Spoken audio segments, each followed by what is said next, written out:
স্বাগত ডিবিসি দেশের সংবাদে। আপনাদের সাথে আছি মৌসুমী শান্তা। এবার জানাবো খবরের বিস্তারিত।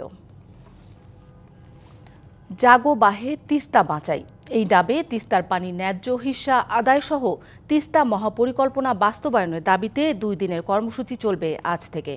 তিস্তা নদীর 11টি পয়েন্টে এই কর্মসূচির ডাক দিয়েছে তিস্তা নদী রক্ষা আন্দোলন কমিটি। টানা 48 ঘণ্টা কর্মসূচি চলবে।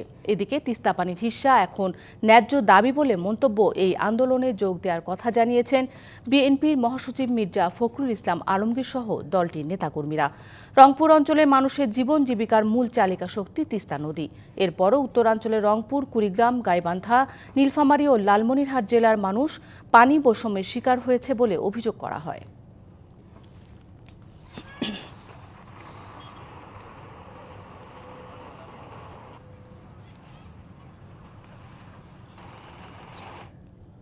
তিস্তা নদীর তীরে 48 ঘণ্টার অবস্থান কর্মসূচি নিয়ে আরও জানাতে যুক্ত হচ্ছেন আমাদের সহকর্মী মাজেদ মাসুদ। সরাসরি চলে যাচ্ছি তার কাছে। মাজেদ, শুনতে পাচ্ছেন আমাকে?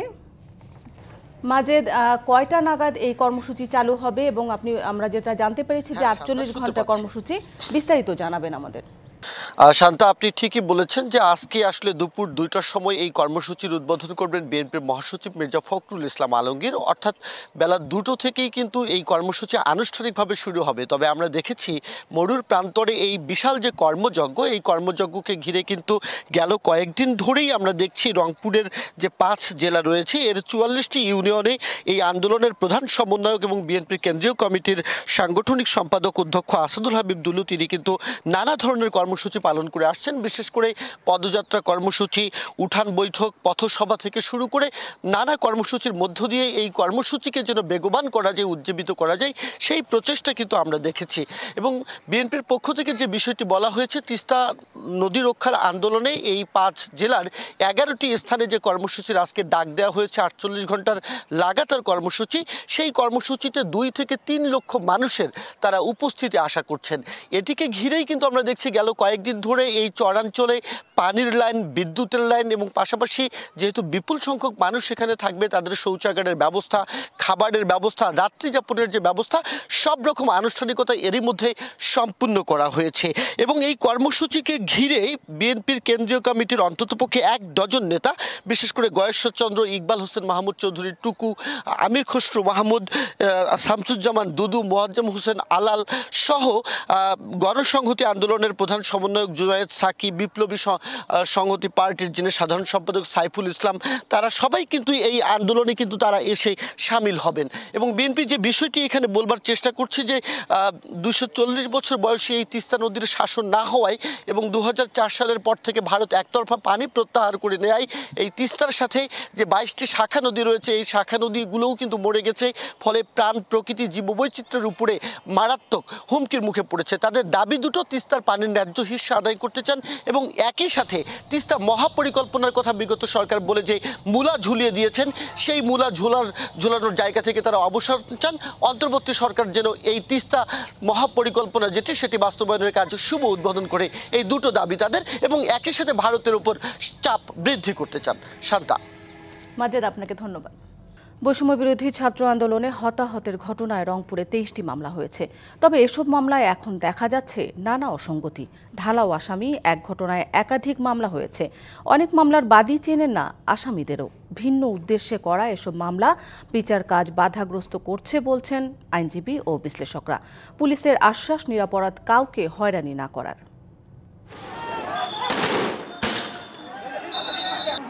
জুলাই আগস্টের গণ অভ্যুত্থানের শুরু থেকেই উত্তাল ছিল রংপুর। আন্দোলন দমনে সরকার সহিংস হলে হতাহত হয় অনেকে। এসব ঘটনায় জেলায় এখন পর্যন্ত 23টি মামলায় আসামি কয়েক হাজার। গত 18 জুলাই শহরের মডার্ন মোড়ে পুলিশের গুলিতে মারা যান অটো চালক মানিক মিয়া। প্রায় 1 মাস পর স্থানীয় কয়েকজনের সহযোগিতায় 119 জনকে আসামি করে তাজহাট থানায় মামলা করেন নিহতের মা নূরজাহান। তবে লিখতে পড়তে না পারা এ নারী মামলা করে এখন বিপাকে। মামলায় আসামিদের তালিকায় রয়েছে তারই কয়েকজন স্বজন। কাই বাবা করছে আলাদা মুখ নিয়ে গেছে, কইছে একটা শহীদ মুই তার বোঝো না বা আমারে আত্মীয়দের গাঁকে ডুবি দিল। আসামি আমার চাচাতো ভাই মেম্বার তাইও হয়েছে, আমার খালাতো ভাই মামাতো ভাই বোনের স্বামী। আন্দোলনে ঢাকার উত্তরায় মারা যান হারাগাছ থানার বাসিন্দা লাভলু মিয়া। ওই ঘটনায় উত্তরা পশ্চিম থানায় 22শে আগস্ট মামলা করেন নিহতের ভাই। কিন্তু একই ঘটনায় উত্তরা পূর্ব থানায় ভুক্তভোগীর ফুফাতো ভাই পরিচয়ে দুখু মিয়া নামে এক ব্যক্তি মামলা করেন, যদিও লাভলুর স্বজনরা চেনেন না বাদীকে। আমার স্বামীর ফুফাতো ভাই কোন কালের ফুফাতো ভাই তা আমি তো চিনি না। হারাগাছে কে জানি দুখু মিয়া তার আমি চিনি না, যেটা হারাগাছের বড় লোক আছে তার নামে মামলা করছে দিয়ে এইটা নিয়ে তারা চাঁদাবাজি শুরু করে দিয়েছে। তবে দুখু মিয়া জানান রাজনৈতিক উদ্দেশ্য হাসিলে তাকে দিয়ে মামলা করানো হয়েছে। সে দল মামলা করছে, আমি মামলা করলাম কিভাবে? বাদী আমি তো চেনা প্রমাণের মধ্যে আছি। দলীয় মামলা, এই মামলা জেলা করছে, আমাকে বাদী বানাইছে, ফোকাসিং করাইছে, সেটা আমি বুঝি না। শুধু তাই নয়, রংপুরে কিছু মামলায় নাম এসেছে অন্য জেলা ও বিদেশে বসবাসকারীদের। আমার নামে মামলা দেওয়া হলো। আমার ভাই ব্যারিস্টার মঞ্জুম আলী লন্ডনে থাকে, তিনি একজন রেমিটেন্স যোদ্ধা, তার নামে মামলা দেওয়া হলো। বাদীকে আমি ব্যক্তিগতভাবে চিনি না, উনিও আমাকে ব্যক্তিগতভাবে চেনেন না। উদ্দেশ্যমূলক এসব মামলা নিয়ে বিব্রত আইনজীবীরা। মামলা পরিচালনায় জটিলতায় পড়ছেন তারা। হয়তো অরিজিনাল যারা দোষী লোক তারা বাদ পড়ে গেছে, অনেক নির্দোষ লোকও দেখা যাচ্ছে এখানে আসামি হিসেবে তাদের তালিকায় নাম আসছে। পুলিশ রিপোর্ট না আসা পর্যন্ত এই মোকদ্দমাগুলোতে পরিচালনা করতে আমরা বিব্রত বোধ করতেছি। এ ধরনের প্রশ্নবিদ্ধ মামলা ভুক্তভোগীদের সঠিক বিচার পাওয়ার ক্ষেত্রে বাধা তৈরি করতে পারে বলছেন বিশ্লেষকরা। প্রতিহিংসার কারণে যারা নিরপরাধ নির্দোষ মানুষও এখানে জড়িয়ে গেছে, তো এই সন্দেহের সুবিধাগুলো কিন্তু আসলে এই প্রকৃত আসামিরা পাবে, প্রকৃত অভিযুক্তরা পাবে, তারা বেকসুর খালাস হয়ে যেতে পারে। আসামির সংখ্যা বেশি হওয়ায় তদন্ত প্রক্রিয়া জটিল হয়েছে, এমনটা স্বীকার করে নিরপরাধ কাউকে হয়রানি না করার আশ্বাস পুলিশের। বিষয়টি একটু কঠিন এবং সময় সাপেক্ষ বিষয়। এতজন আসামি যাচাই বাছাই করে তদন্ত কার্যক্রম এগিয়ে নিয়ে যাওয়া, কারো বিরুদ্ধে কোনো অভিযোগ না থাকে পুলিশ সেটি উল্লেখ করবে। উদ্দেশ্য প্রণোদিত এসব মামলার বিষয়ে সরকারের পদক্ষেপ চেয়েছেন ভুক্তভোগীরা। Majed Masud, DBC news, Rangpur. চট্টগ্রাম মহানগরীর আইনশৃঙ্খলা পরিস্থিতি নিয়ে উদ্বেগ কাটছেই না। জ্বালানি খাতের সাবেক 2 শীর্ষ কর্মকর্তার বাসায় 11 দিনের ব্যবধানে ডাকাতির ঘটনায় সৃষ্টি হয়েছে চাঞ্চল্যের। নগরীতে খুন, ডাকাতি, ছিনতাই, চুরি, জমি ও ব্যবসা প্রতিষ্ঠান দখল সহ নানা অপরাধে জনমনে বাড়ছে আতঙ্ক। 5ই আগস্ট আওয়ামী লীগ সরকারের পতনের পর ইস্টার্ন রিফাইনারির এমডি লোকমান হাকিম ও যমুনা অয়েল কোম্পানির এমডি গিয়াসউদ্দিন আনসারি নিজেদের পদ থেকে সরে যেতে বাধ্য হন। দায়িত্বে থাকার সময় দুইজনের বিরুদ্ধে উঠে অনিয়মের নানা অভিযোগ। গিয়াসউদ্দিন আনসারির খুলশী এলাকার ফ্ল্যাটে 590 কোটি টাকা আছে এমন তথ্যে গেল 24শে জানুয়ারি গোয়েন্দা সংস্থার সদস্য পরিচয়ে হানা দেয় 20 জনের ডাকাত দল। ঘটনাস্থল থেকে আটক করা হয় 11 জনকে। এছাড়া 27শে জানুয়ারি ও 4 ফেব্রুয়ারি ডাকাতির প্রস্তুতির সময় ধরা হয় শীর্ষ সন্ত্রাসী ছোট সাজ্জাদের 6 সহযোগী সহ 8 জনকে। রাস্তায় মধ্যে প্রশাসন নাই, পুলিশ প্রশাসন নাই, আর যারা চুরি ডাকাতি করতেছে ওরা এই সুযোগে কাজ করে দিচ্ছে আর কি। এই শহরে সন্ধ্যার পর বের হওয়াটা আসলে সবার জন্য এক ধরনের আতঙ্ক কাজ করে। গত 6 মাসে 10টি ডাকাতির ঘটনা ঘটেছে নগরীর 16 থানা এলাকায়। হত্যার শিকার 51 জন। পুলিশ বলছে আইনশৃঙ্খলা পরিস্থিতি স্বাভাবিক রাখতে নেওয়া হয়েছে সব ব্যবস্থা। 999 আছে, আমাদেরকে যে কোনো সময় জানালে 999-এর মাধ্যমে আমরা দ্রুত সেখানে রেসপন্স করার চেষ্টা করি। প্রতিদিন যে চেকপোস্টগুলো, তারপরে যে অভিযান, সেগুলো চলমান আছে, পুলিশ অ্যাক্টিভ আছে। পুলিশ ও জনগণের মধ্যে আস্থার সংকটের সুযোগ নিচ্ছে অপরাধীরা, মত বিশেষজ্ঞদের। পুলিশের বিতর্কারী আপনার আস্থা অনাস্থা সংকট আমরা দেখতে পাচ্ছি, এবং পুলিশের সাথে পাবলিকের যে অনাস্থা সেটি আরো এখন গভীরভাবে ফুটে উঠছে।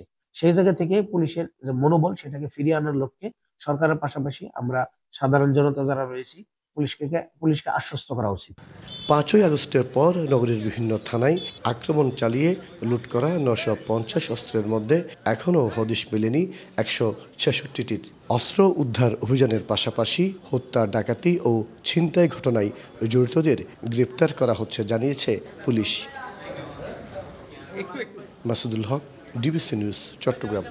সুনামগঞ্জ সিলেট মহাসড়কের 2 পাশে অবৈধভাবে দখল করে গড়ে ওঠা দোকানপাট উচ্ছেদ করলেও আবারও দখলে নেন দখলদাররা। দখলদারদের বিরুদ্ধে আইনানুগ ব্যবস্থা গ্রহণ, উচ্ছেদ পরবর্তী সংরক্ষণ ও দেখভাল না করায় উচ্ছেদের সুফল আসছে না বলছেন সংশ্লিষ্টরা। গেল 15 জানুয়ারি সুনামগঞ্জের ওয়েস্টখালী থেকে জাওয়া বাজার পর্যন্ত উচ্ছেদ অভিযান পরিচালনা করে সড়ক ও জনপথ বিভাগ। প্রতিবছর এমন আয়োজন করে সড়কের দুই পাশে অবৈধ দখলদারদের উচ্ছেদ অভিযান নামে সুনামগঞ্জ সড়ক ও জনপথ বিভাগ। এতে ক্ষতিগ্রস্ত হয় অবৈধভাবে দখলে নেয়া নিম্ন আয়ের এসব দোকানিরা। তবে উচ্ছেদ নয়, দখলদারদের বিরুদ্ধে আইনানুগ ব্যবস্থা গ্রহণ, উচ্ছেদ পরবর্তী সংরক্ষণ ও দেখভাল না করার কারণে উচ্ছেদে কোনো লাভ হয় না বলছেন সংশ্লিষ্টরা। এতে প্রতি বছর অনেক টাকা অপচয় হয় সরকারের। সকালে আইয়া তো আমরা সমস্ত মাল সামানা সহ বারে গোটা ফেলাইয়া দিছে।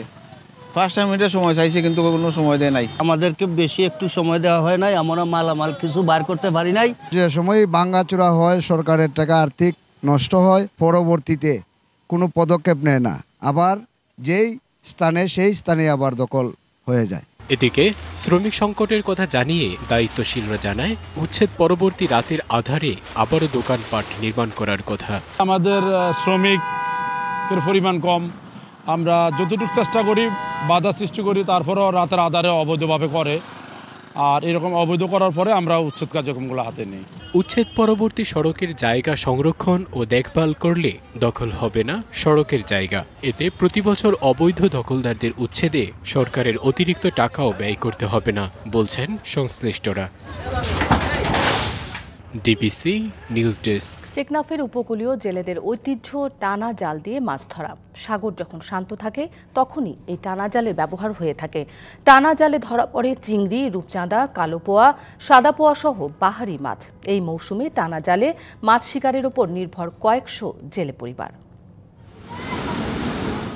এভাবেই সমুদ্রে মাছ শিকার করে জীবনযাপন করেন উপকূলের জেলেরা। ভয়হীন, পরিশ্রমী আর নিজ কাজের পারদর্শী জেলেদের মৌসুম ভিত্তিক পরিবর্তন করতে হয় জালেরও। শীতের সময় বা শীতের একটু পরে সাগরে যখন তীরের খুব কাছাকাছি মাছ আসে, তখন জালের ঘের দিয়ে মাছ শিকার করেন জেলেরা। এই ঘের জালকেই টেকনাফে স্থানীয়ভাবে বলা হয় টানা জাল। 3 থেকে 4 কিলোমিটার গভীরে গিয়ে জাল দিয়ে ঘিরে মাছ শিকারের এই আয়োজনের অংশীদার থাকেন 25 থেকে 30 জন। টানা জালে ধরা পড়ে চিংড়ি, রূপচাঁদা, কালো পোয়া, সাদা পোয়া সহ বাহারি মাছ। রশি দিয়ে যাই রে, বাজে রশি শেষ হইলে বাজে জাল ফেলি আবার বল রে আইরে দেখা যাবার সময় দিয়ে বাজে টানি। আমরা এই জালটা সকালতে আসিয়া এই বিকাল পর্যন্ত মারি। আমরা 30 জন 25 জন এরকম হই। 2 কুম মারি বা 3 কুম মারি, 1 কুম মারি, আল্লাহ যা দেতা 1000 পাই, 5000 পাই। টানা জালে মাছ ধরার এই দৃশ্য দেখতে আসেন অনেকেই। পুরাটা মানে একটা টিম চারিপাশে দিয়ে গুল হয়ে ওই মাছটা তারা আবার মানে কি ওই তীরে তুলে ওই বাঁধাবাঁধি শুরু করে সাঁতার পর্যন্ত আমি দেখতেছি। এটা ঐতিহ্য। এটা আপনার বিশেষ করে যখন শীতের সময় আসে তখন তারা এই জালটা টানে। মাছ ধরার বড় জাহাজগুলো উপকূলের কাছাকাছি না এলে টানা জালে আরো অনেক বেশি মাছ ধরা পড়বে বলে মনে করেন জেলেরা। DBC news desk. আলু চাষ করে লোকসানে পড়েছে নওগাঁর চাষিরা। গত বছর ভালো দাম পাওয়ায় এবারও দ্বিগুণ উৎসাহ নিয়ে আলু চাষ করেন কৃষক। কিন্তু বর্তমান বাজার দরে লাভ তো দূরের কথা, খরচও তুলতে পারছেন না তারা। সংরক্ষণের ব্যবস্থা না থাকায় বাধ্য হয়ে লোকসানে বিক্রি করতে হচ্ছে আলু। গেল বছর বাজার ভালো থাকায় লাভের আশায় নওগাঁয় এবছর রেকর্ড পরিমাণ জমিতে আলু চাষ করেছেন চাষিরা। বীজের উচ্চমূল্য এবং সার ও কীটনাশক প্রয়োগে এবছর আলু উৎপাদন খরচও হয়েছে দ্বিগুণ। আলুর ফলন ভালো হলেও কৃষকের মুখ মলিন। আলুর দাম কম হওয়ায় হতাশ তারা। প্রতি কেজি আলু বিক্রি হচ্ছে সর্বোচ্চ 10 থেকে 15 টাকায়। বিঘা হারি 80 মন আমাদের টার্গেট, কিন্তু দেখা গেছে এখন বর্তমান বাজার 350 থেকে 400 টাকা মন। সেখানে আমাদের বিঘা হারি হয়তো 5-6 হাজার টাকা লোকসান হচ্ছে। 80-85 মন মতো হচ্ছে, ফলন ভালোই হচ্ছে, কিন্তু আমরা মানে টাকা কম পাচ্ছি না বাবা বিক্রি করতে। আলু এখন বড় আলু 400 টাকা মন। সংসারে ভাড়া আছে, অনেক কিছু আছে, সংসারে ঘাটতি, এইভাবে সংসার হচ্ছে না, লস যাচ্ছে। সংরক্ষণের ব্যবস্থা না থাকায় বাধ্য হয়েই আলু বিক্রি করতে হচ্ছে কৃষকদের, আর এতে বড় ধরনের লোকসানে পড়তে হচ্ছে তাদের। রাখতে চাইলেও পচে যাবে, সে কারণে বাড়িতে সংরক্ষণ করা যাচ্ছে না। ভালো করে সংরক্ষণ করে রাখতে পারি, 2-4 মাস পর জ্যৈষ্ঠ আষাঢ় মাসে আমরা হয়তো 1000-1200 এরকম দাম পাবো। মৌসুমের শুরুতে সরবরাহ বেশি থাকায় আলুর দাম কিছুটা কম, তবে চাষিদের লাভবান করতে ঘরোয়া পদ্ধতিতে আলু সংরক্ষণের পরামর্শ কৃষি কর্মকর্তার। চাহিদার তুলনায় এখানে আমাদের আলু উৎপাদন বেশি হয়েছে, তো আমরা কৃষকদেরকে পরামর্শ দিচ্ছি প্রথমত আলু সংরক্ষণের প্রতি। এর পাশাপাশি যেহেতু আমাদের হিমাগারের সংখ্যা কম, তো আমরা কৃষকদেরকে প্রথমত বলছি দেশীয় পদ্ধতিতে তার আলুটি সংরক্ষণের জন্য। এবছর জেলায় 25,940 হেক্টর জমিতে আলুর চাষ হয়েছে, যা থেকে উৎপাদনের লক্ষ্যমাত্রা ধরা হয়েছে 4 lakh metric ton. DBC news desk. DBC দেশের সংবাদে এই ছিল এখনকার মতো। ডিবিসি নিউজের সংবাদগুলো পড়তে ভিজিট করুন dbcnews.tv আর ভিজিট করুন ডিবিসি নিউজের ফেসবুক পেজ এবং ইউটিউব চ্যানেল। সঙ্গেই থাকুন।